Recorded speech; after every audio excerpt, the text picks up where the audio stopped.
सारे गम भूल जाओगे वादा करो, आप खुशियाँ मनाओगे वादा करो, सारे गम भूल जाओगे वादा करो, आप खुशियाँ मनाओगे वादा करो। हम मिले ना मिले मुस्कुराते रहो, हम मिले ना मिले मुस्कुराते रहो, लेकिन हमें याद रखोगे वादा करो, लेकिन हमें याद रखोगे वादा करो। ये जरूरी नहीं याद मिलके करो, ये जरूरी नहीं याद मिलके करो, याद दिल से करोगे ये वादा करो, याद दिल से करोगे ये वादा करो। वक्त कैसा भी हो मुस्कुराते रहो, वक्त कैसा भी हो मुस्कुराते रहो, आप खुशियाँ मनाओगे वादा करो, सारे गम भूल जाओगे वादा करो। आप सभी का हमारे YouTube चैनल शायरी स्टडी सेगमेंट में स्वागत है। तो आज हम पढ़ेंगे संख्या पद्धति के बारे में। आज हम ऑब्जेक्टिव नहीं बताएंगे क्योंकि अब सारे ये जो नंबर सिस्टम है संख्या पद्धति, ये समझ लीजिए कि क्लास 5 से लेकर आप 6, 7, 8, 9, 10, 11, 12 कंपटीशन जहां भी पढ़ने जाएंगे ना, तो सबसे पहले पढ़ाया जाता है नंबर सिस्टम।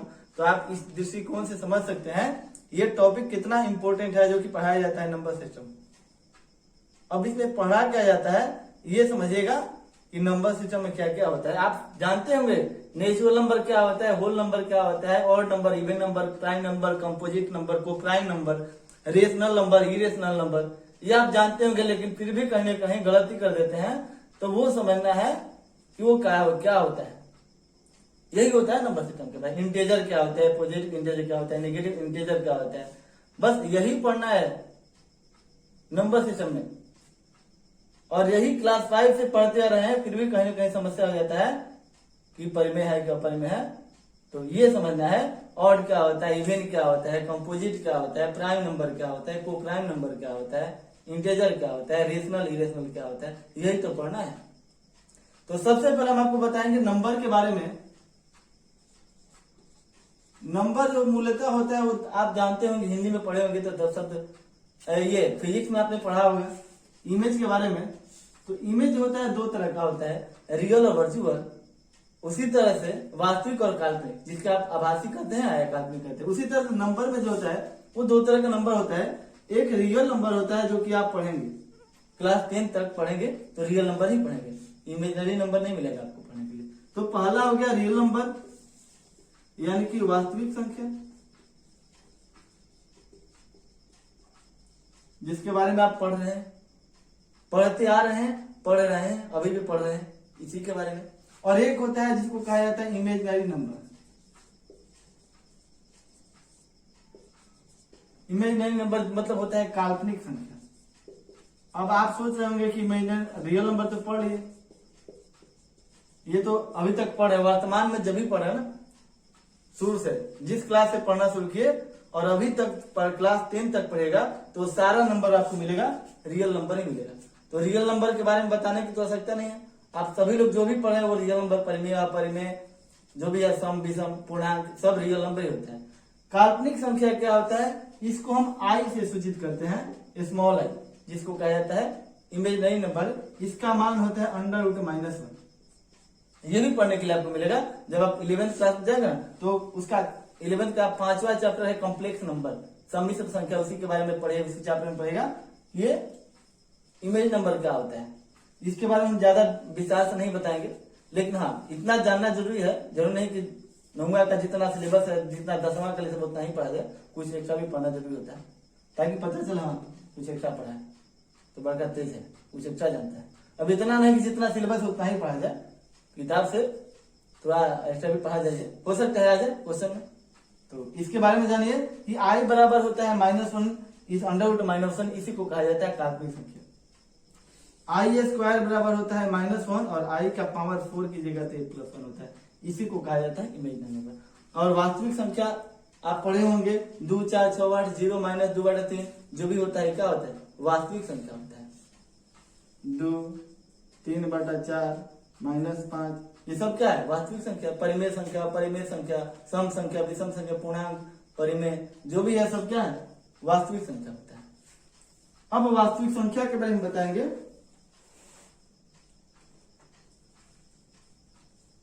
वास्तविक संख्या के बारे में बताएंगे, काल्पनिक संख्या के बारे में नहीं पढ़ेंगे। बस इतना जान लीजिए काल्पनिक संख्या भी होता है जिसका आई बराबर -1 होता है, इसी को कहा जाता है काल्पनिक संख्या। आप पढ़ेंगे कि सम संख्या क्या होता है, थोड़ा सा हल्का फुल्का जान लीजिए, आप पढ़े होंगे तो उतना हम लिखेंगे नहीं, डेफिनेशन बोल देंगे, आप समझ जाइएगा क्या होता है। पहला होता है, पहला टॉपिक है कि इवन नंबर क्या होता है, सम संख्या। सम संख्या जिसको कहते हैं इवन नंबर। सम संख्या क्या होता है, वैसी संख्या जो 2 से पूर्णतः विभाजित हो जाए। किसी चीज का परिभाषा आप अपने लैंग्वेज में दे सकते हैं, मतलब एक ही होना चाहिए, ऐसा नहीं कि जो परिभाषा हम बता रहे वही होगा। आप जिस तरह से जिस लैंग्वेज में दीजिए मतलब एक ही होना चाहिए, वो आप सही होगा, जरूर नहीं कि जो हम बता रहे होगा। परिभाषा पहला है कि जो वैसी संख्या जिसके इकाई अंक पे 0 2 4 6 8 0 हो वो सम संख्या होता है। इकाई अंक पे 0 2 4 6 8 हो वो संख्या सम संख्या होता है। अथवा दूसरा परिभाषा कहा जाए तो कहा जाएगा कि वैसी संख्या जो 2 से विभाजित हो, 2 से विभाजित हो वो संख्या सम संख्या होता है। जैसे 284 इकाई अंक पे 4 है या 2 से विभाजित है, 420 864 ये हो गया सम संख्या। अब दूसरा नंबर है विषम संख्या। तो विषम संख्या जिसको कहते हैं ऑड नंबर, ये कहता है कि वैसी संख्या भी इसका उल्टा कर दीजिए, जो 2 से विभाजित है वो सम संख्या है, तो 2 से विभाजित नहीं है, 2 से विभाजित नहीं है, विभाजित नहीं है तो विषम संख्या है। अथवा जिसके इकाई अंक पे 1 3 5 7 9 हो वो होता है विषम संख्या। अगला आता है, ये तो सम विषम हो गया। अब तीसरा आता है कि भाज्य संख्या क्या होता है, जिसको कहा जाता है कॉम्पोजिट नंबर।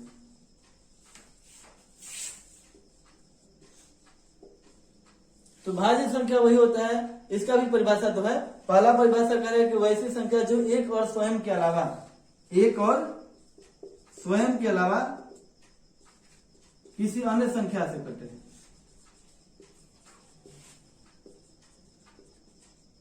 किसी अन्य से विभाजित हो, किसी अन्य संख्या से विभाजित हो जाए वो होता है भाज्य संख्या। दूसरा परिभाषा कहता है कि जिसका वैसी संख्या जिसका प्राइम फैक्टर 2 से ज्यादा हो, जिसका प्राइम फैक्टर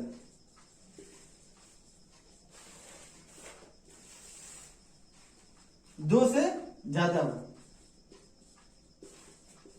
यानी कि प्राइम फैक्टर मतलब होता है अभाज्य संख्या। या ऐसे कहीं का फैक्टर जिसका फैक्टर ही मान लीजिए प्राइम फैक्टर, चूंकि प्राइम नंबर पढ़ रहे हैं कंपोजिट नंबर, तो प्राइम नंबर पढ़ेंगे तभी समझ में आएगा। तो प्राइम नंबर या प्राइम फैक्टर या फैक्टर कहिए, जिसका गुणनखंड करेंगे और 2 से ज्यादा आएगा तो समझ जाइए कि वो संख्या क्या होगा भाज्य संख्या होगा। 2 से ज्यादा होगा वो भाज्य होगा। अब 4 नंबर देखिए, ये है, अब अगला हो गया अभाज्य संख्या।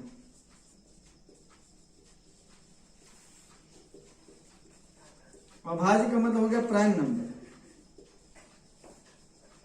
अब अभाज्य संख्या कहते हैं, मतलब नहीं, सबका नाम से याद कर लीजिए। सम मतलब बराबर, यानी कि जो बराबर कहीं भी इधर उधर हो पर पूर्णतः विभाजित हो जाए, बराबर हो गया सम संख्या। विषम मतलब कि बराबर नहीं है, बराबर नहीं है कि मतलब कि जो 2 से पूर्णतः विभाजित न हो विषम होता है। अगला करे भाज्य मतलब भाग जाए, मतलब पूर्णतः कट जाए, एक को कुछ बचे उचे नहीं विभाजित करने पर, यानी वैसी संख्या जो एक और स्वयं के अलावा किसी अन्य से भी कट जाए वो भाज्य होता है। पूर्णतः कट जाए, किसी से शेषफल नहीं बचेगा, वो भाज्य हो गया। अभाज्य, अ मतलब नहीं, भाज्य मतलब भाग लगे, यानी कि जिसको हम भाग लगाएंगे अब पूर्णतः नहीं कटेगा, किसी संख्या से भाग दीजिए, 1 और स्वयं के अलावा किसी से, वो नहीं कटेगा, वो होता है अभाज्य संख्या। यानी एक और स्वयं के अलावा किसी अन्य से नहीं कटे, एक और स्वयं के अलावा किसी अन्य से नहीं कटे, किसी अन्य से विभाजित न हो, अथवा जिसका फैक्टर 2 हो, अथवा जिसका फैक्टर है 2 हो, 2 हो फैक्टर, जिसका गुणनखंड करेंगे 2 हो गया, जैसे 2 है, इसका फैक्टर करेंगे तो 1 और 2, 1 गुना 2 2 हो गया, 3 हो गया, तो 3 का फैक्टर की जगह 1 और 3 हो गया, 1 और 3 का किसी अन्य संख्या से कटेगा भी नहीं। फैक्टर वही होता है जो किसी से कट जाए, फैक्टर का मतलब गुणनखंड होता है, भाग देना होता है, किस से कटेगा, तो 3 का कीजिएगा तो 1 का 3 के अलावा किसी से नहीं कटेगा, फैक्टर 2 हो गया, फैक्टर 2 हो गया, इसमें देखिएगा तो ये 4 हो गया, तो फैक्टर क्या होगा, 1 हो गया, 2 हो गया, 4 हो गया, इसका फैक्टर कीजिएगा तो 1 से कटेगा, 2 से कटेगा, 4 से कटेगा, 2 से ज्यादा हो गया तो भाज्य संख्या है। अब पिछले वीडियो में हमने बताया था कि प्रथम जो होता है 5 अभाज्य संख्याओं का योग 25 28 होता है, ये आप याद रखिएगा। इसमें थोड़ा सा देख लीजिए कि प्रथम 5 अभाज्य संख्याओं का योग 28 होता है, जिनका औसत अगर पूछा जाए तो याद कर लीजिए कि 5.6 होता है औसत।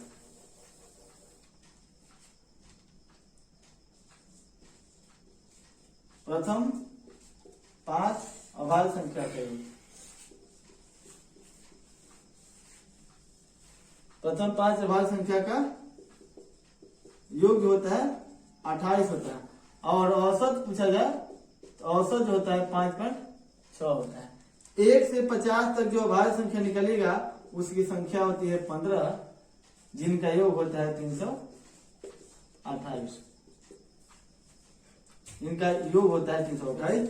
और 50 से 100 तक अभाज्य संख्या निकलेगा, इनकी संख्या 10 होता है। ये संख्या हो गया नंबर ऑफ अभाज्य संख्या, यानी कि नंबर ऑफ प्राइम नंबर, कितने संख्या होते हैं अभाज्य संख्या, ये हो गया। और इनका योग जोड़िएगा तो 732 हो गया, यानी कि 1 से 100 तक में 25 अभाज्य संख्या हो गया, जिनका योग 1060 हो गया, ये भाज्य अभाज्य हो गया।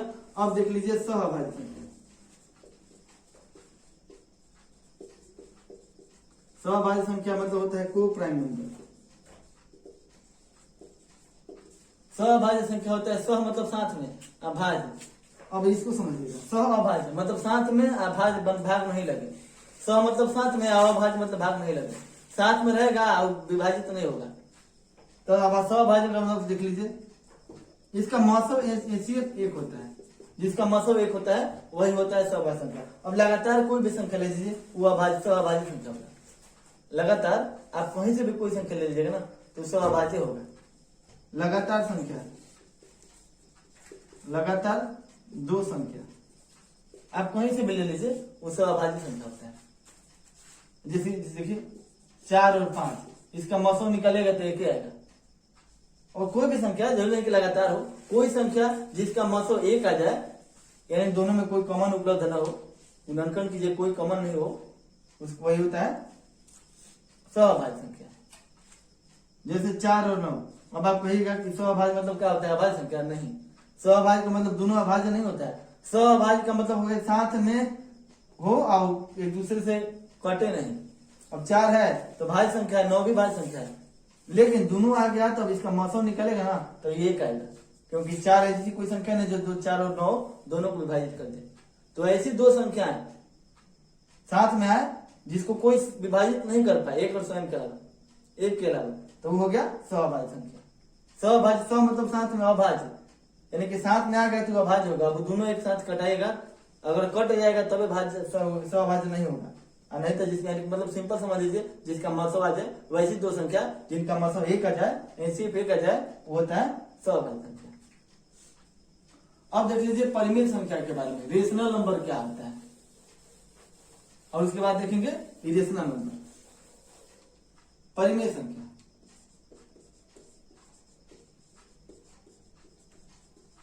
रेशनल नंबर,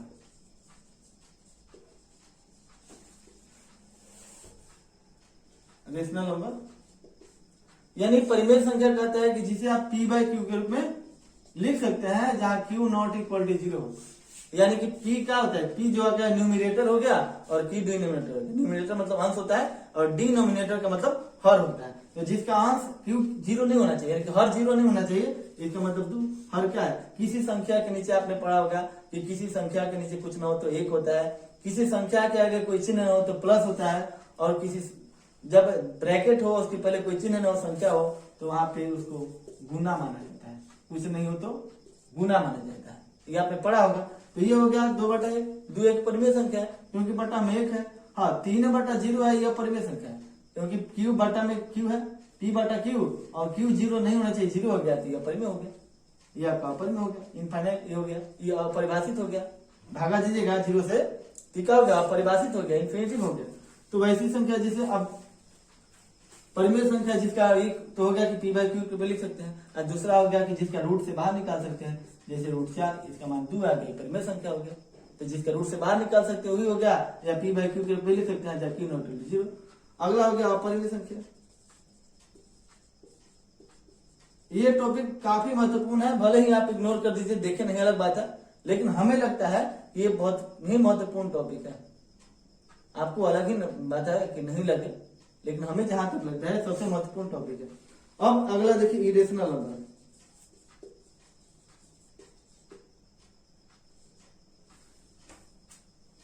इरेशनल अपरिमेय संख्या क्या होता है, तो अपरिमेय होता है जिसे p बाई क्यू के रूप में नहीं लिखा जा सकता है, जहाँ Q not equal to p by Q के रूप में नहीं लिखा जा सकता। दूसरा परिभाषा कहता है कि जिसको रूट से बाहर नहीं निकाल सकते, √5 इसको मान नहीं निकाल सकते अपरिमेय संख्या। √7 मान नहीं निकाल सकते रूट से बाहर, ये अपरिमेय संख्या हो गया। अगला कहता है कि प्राकृत संख्या क्या होता है, प्राकृत संख्या नेचुरल नंबर। यह तो बचपन से पढ़ते होंगे, प्रकृत संख्या चौथे पांचवा से पढ़ना है। प्रकृत संख्या क्या होता है, गिनती की संख्या को all counting numbers are known as natural number. सारे जितने भी प्रकृत संख्या है, गिनती की संख्या है, सब गिनती तो सूर्य से गिनती है, नर्सरी एलकेजी से गिनती गिनते आ रहा है। तो जितना गिनती गिनता है ना, सब परिमेय संख्या, एक से जितना गिन दीजिए इनफिनिटी तक। आप कहेगा महासंख्य में जोड़ लीजिए, संख्या का कोई निश्चित नहीं है कितना जाएगा, माइनस में ले जाइए चाहे प्लस में, जितना आप जोड़ लीजिए महासंख्य, चाहे पदम 10 पदम जितना जोड़ लीजिए उसमें एक जोड़ दीजिए, तो संख्या का कोई निश्चित नहीं है। अगर कोई कह दे कि प्रकृत संख्या का सबसे बड़ी संख्या, तो समझिए बहुत ज्यादा पढ़ लिया है, इसलिए पूछा है कि प्रकृत संख्या, अंतिम प्रकृत संख्या क्या होगा, सबसे बड़ी प्रकृत संख्या क्या होगा, तो समझिए ज्यादा पढ़ लिया है। साथ कोई बड़ा प्रकृत संख्या कह दीजिए, कोई पूछे कि सबसे बड़ा प्रकृत संख्या क्या होगा, बोले हम नहीं जानते आप बताओ, तो वो बता देगा, तो कहिए एक उसमें जोड़ लीजिए तो मेरे तरफ से, वो बड़ा कैसे हो गया, तो इन्फिनिटिव हो जाएगा।